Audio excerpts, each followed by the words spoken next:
Good morning students. Last time मैंने बताया था आपको, लास्ट टाइम मैंने आपसे डिस्कस किया था गिरने के बारे में, पुलिस से लटके हुए पेड़ की गति के बारे में।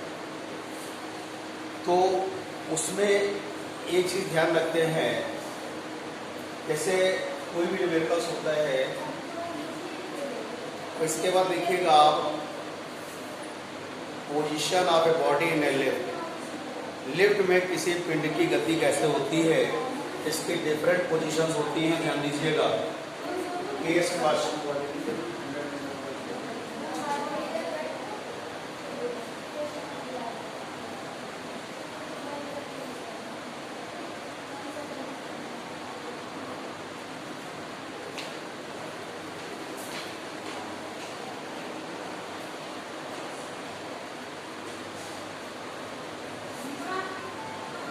पर्सन है, इसका रिएक्शन फोर्स अपवर्ड है और इसका फोर्स रेट क्या लगेगा, डाउनवर्ड लगेगा।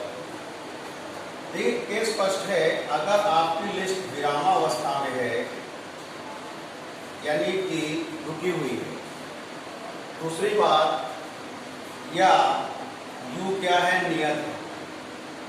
लिफ्ट रुकी हुई है या नियत वेग से गतिमान है, दोनों कंडीशन है। यदि लिफ्ट रुकी हुई है या नियत वेग से गतिमान है तो दोनों कंडीशन में ए बराबर कितना होगा, 0। अगर कोई वस्तु, अगर लिफ्ट विरामावस्था में है या रुकी हुई है तो यदि विरामावस्था में है या नियत वेग से गतिमान है तो दोनों कंडीशन में इसका एक्सेलरेशन कितना होगा, 0 होगा। उस कंडीशन में इसका प्रतिक्रिया बल जो होगा उसके भार के क्या होगा, बराबर होगा।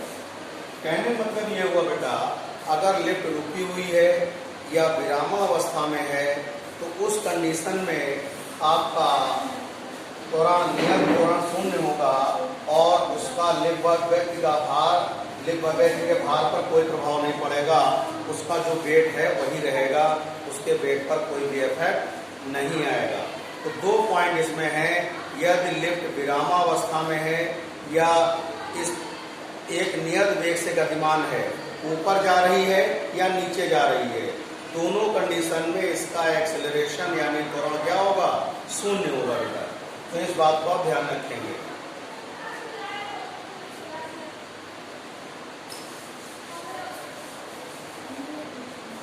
केस सेकंड देखिए बेटा,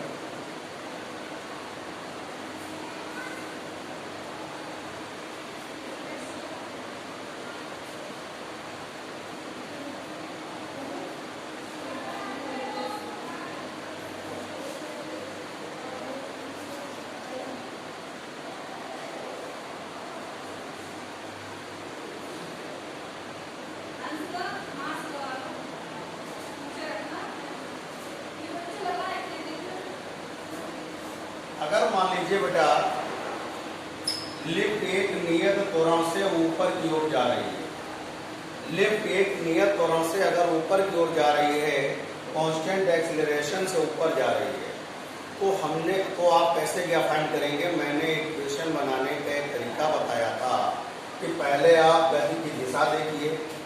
गति की दिशा यानी डायरेक्शन ऑफ मोशन, गति की दिशा, उसके गति की दिशा में लगने वाला बल और गति की दिशा में लगने वाला बल माइनस विपरीत दिशा में लगने वाला बल बराबर द्रव्यमान गुणा क्या होता है, त्वरण होता है।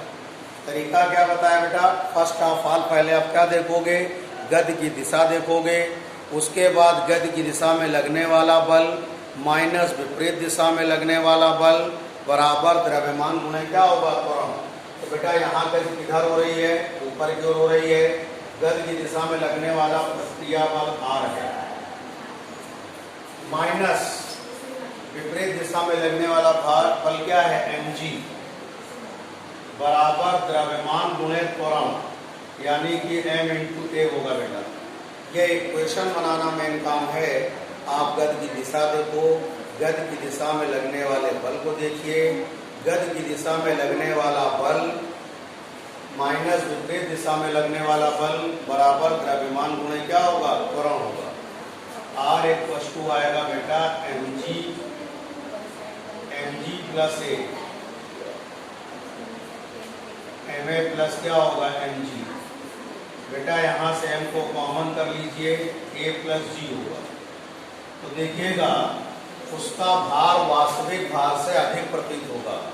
व्यक्ति का भार वास्तविक भार से अधिक प्रतीत होगा। व्यक्ति हो या पिंड हो, तो अगर लिफ्ट एक नियत त्वरण से ऊपर की ओर जा रही है बेटा, तो यहाँ पर क्या होगा, उसका भार उसके वास्तविक भार से अधिक प्रतीत होगा।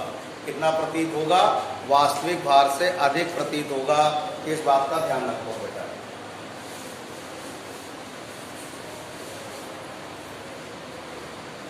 केस थर्ड,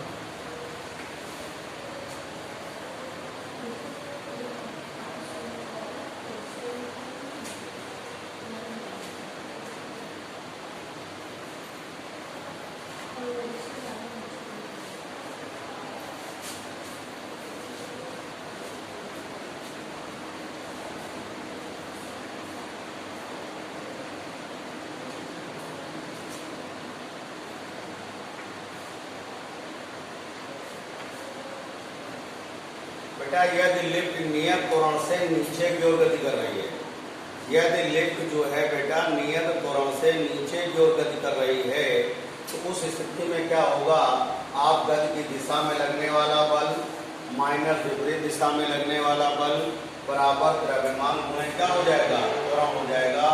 तो mg माइनस आर बराबर m इंटू ए। आर बराबर होगा आपके पास mg माइनस एम ए आएगा। तो आर इक्वल टू होगा m कॉमन g माइनस ए होगा। यानी कि व्यक्ति या पिंड का भार वास्तविक भार से कम प्रतीत होगा। यदि लिफ्ट एक नियत त्वरण से नीचे की ओर गति करेगी, तो उसका त्वरण जो होगा, उसका भार होगा वास्तविक भार से हमेशा कम प्रतीत होगा। कैसे होगा? वास्तविक भार से हमेशा कम प्रतीत होगा। तो इस बात का आप ध्यान रखोगे बेटा। इतनी बात क्लियर हो गई? ध्यान रखिए, अगर कोई लिफ्ट एक नियत त्वरण से नीचे की ओर गति कर रही है, तो उसका भार उसके वास्तविक भार से हमेशा क्या होगा, कम प्रतीत होगा। एक बात ध्यान रखिए, फिर से बता दे रहा हूँ कि इसकी इक्वेशन बनाने के लिए आप गति की दिशा देखो। गति की दिशा में लगने वाला बल माइनस विपरीत दिशा में लगने वाला बल बराबर द्रव्यमान गुणे क्या होगा, त्वरण होगा।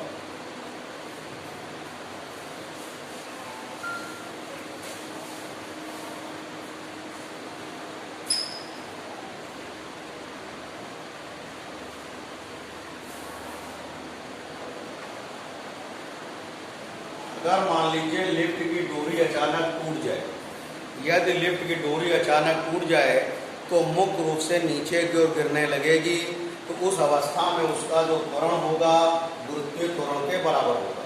कितनी बात समझ में आ गई? यदि लिफ्ट की डोरी अचानक टूट जाए और वो स्वतंत्रता पूर्वक फ्री होकर के नीचे की ओर गिरने लगे, तो उस अवस्था में उसका त्वरण गुरुत्वीय त्वरण के क्या होगा, बराबर होगा। तो इक्वेशन क्या बनेगी, mg minus R equal to M into A. R equal to mg minus M A होगा। m को आप कॉमन कर लीजिए तो g माइनस ए होगा। बेटा इस कंडीशन के लिए आप देख रहे हैं, जब डोरी टूट जाएगी तो मुक्त रूप से गिरने लगेगा, तो त्वरण गुरुत्वीय त्वरण के बराबर हो जाएगा। यानी कि ए बराबर यहाँ क्या रख देंगे, g। तो g minus G, R equal to M into zero, R equal to zero. यानी अगर लिफ्ट की डोरी अचानक टूट जाएगी तो उसमें भारहीनता का अनुभव होगा, भार उसका शून्य होगा। भारहीनता का अनुभव होगा, उसका भार क्या होगा बेटा, शून्य हो जाएगा। इस बात का ध्यान रखोगे। बात समझ में आ गई? तो ये था लिफ्ट में किसी पिंड की स्थिति कैसे फाइंड करते हैं। एक बार फिर से समझ लेंगे। पहला पॉइंट ये है बेटा कि अगर लिफ्ट स्थिर अवस्था में है या एक नियत चाल से ऊपर नीचे गति कर रही है, तो भार में कोई प्रभाव नहीं पड़ेगा। अगर लिफ्ट एक नियत त्वरण से ऊपर जा रही है, तो उस अवस्था में उसका भार वास्तविक भार से ज़्यादा प्रतीत होगा। अगर एक नियत त्वरण से नीचे की ओर आ रही है उसका भार वास्तविक भार से कम प्रतीत होगा, और यदि लिफ्ट की डोरी अचानक टूट जाए तो लिफ्ट क्या होगी, भारहीन प्रतीत होगी। कितनी बात समझ में आ गई बेटा आपको?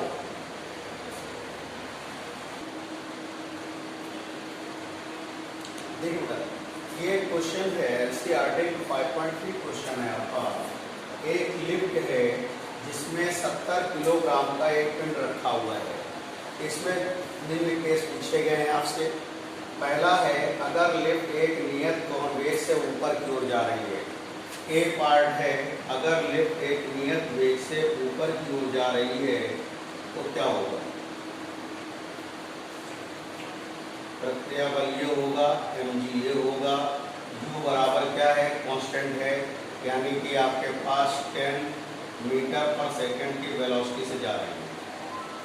तो देखिएगा ये 10 मीटर पर सेकंड की वेलोसिटी से जा रही है, ऊपर की ओर जा रही है। तो यहाँ देखिएगा, यहाँ पर जब वेग नियत है, वेग कांस्टेंट है बेटा, जब वेग कांस्टेंट होता है तो a बराबर कितना होगा, 0 होगा। तो r बराबर कितना होगा, mg, यानी r बराबर 70 इंटू 10 इक्वल्स टू कितना हो जाएगा, 700 न्यूटन। ये इसका भार कितना प्रतीत होगा, 700 न्यूटन होगा बेटा, अगर एक नियत वेग से ऊपर की ओर जा रही है। इतनी बात समझ में आ गई बेटा? बी पॉइंट है, अगर ये लिफ्ट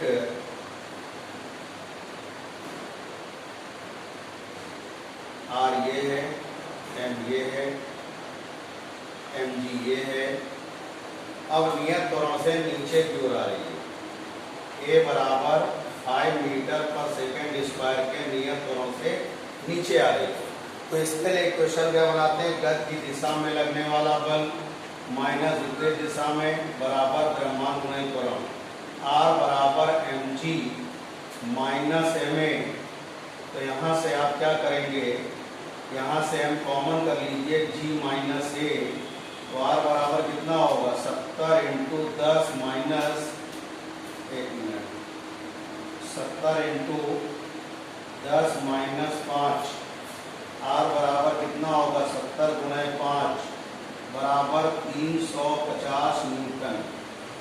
तो इसका भार कितना प्रतीत होगा, अगर नीचे की ओर आएगी 350 न्यूटन का प्राप्त होगा। कितना प्राप्त होगा बेटा, 350 न्यूटन का भार प्राप्त होगा।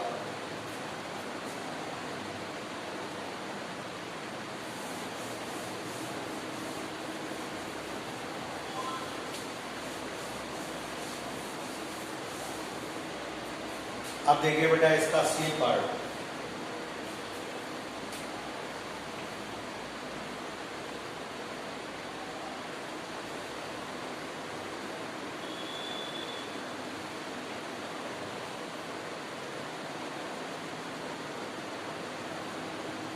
अब लिफ्ट नियत त्वरण से कहाँ जा रही है, ऊपर की ओर जा रही है। तो यहाँ पर होगा r माइनस एम जी बराबर m इंटू ए। r बराबर होगा एम जी प्लस क्या होगा, एम ए होगा। m कॉमन कर लेंगे तो g प्लस कितना हो जाएगा, a हो जाएगा बेटा। इसके बाद यहाँ वैल्यू रखेंगे 70 into 10 plus 5, r equals to 70 into 15, तो कितना हो जाएगा बेटा, 1050 न्यूटन। ये आ जाएगा बेटा, अगर नियत त्वरण से ऊपर की ओर जा रही है तो 1050 न्यूटन का इसमें क्या होगा, आपको भार प्राप्त होगा। कितनी बात करोगे बेटा,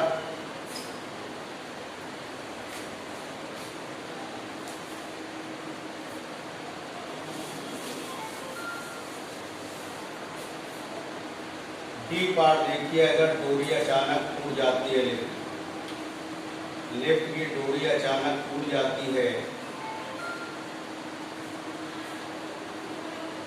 इस कंडीशन में अगर डोरी अचानक टूट जाएगी तो ए बराबर जी हो जाएगा। तो यहाँ से होगा बेटा आपके पास M G minus R equal to M A. R बराबर होगा M G minus M A, M common कर लीजिएगा तो g माइनस ए। तो यहाँ g बराबर g हो जाएगा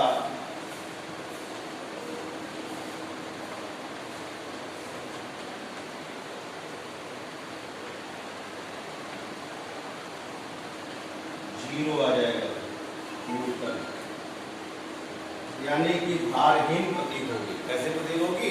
भारहीन प्रतीत होगी। बेटा मैंने आपको बताया पोजीशन ऑफ बॉडी लिफ्ट और उसका एक न्यूमेरिकल बताया। इस तरह के एनसीईआरटी के न्यूमेरिकल दिए हुए बुक में आप लगाइएगा, जो ना पूछेगा। आप लोग होमवर्क जरूर भेजा करें और समय से भेजा करें।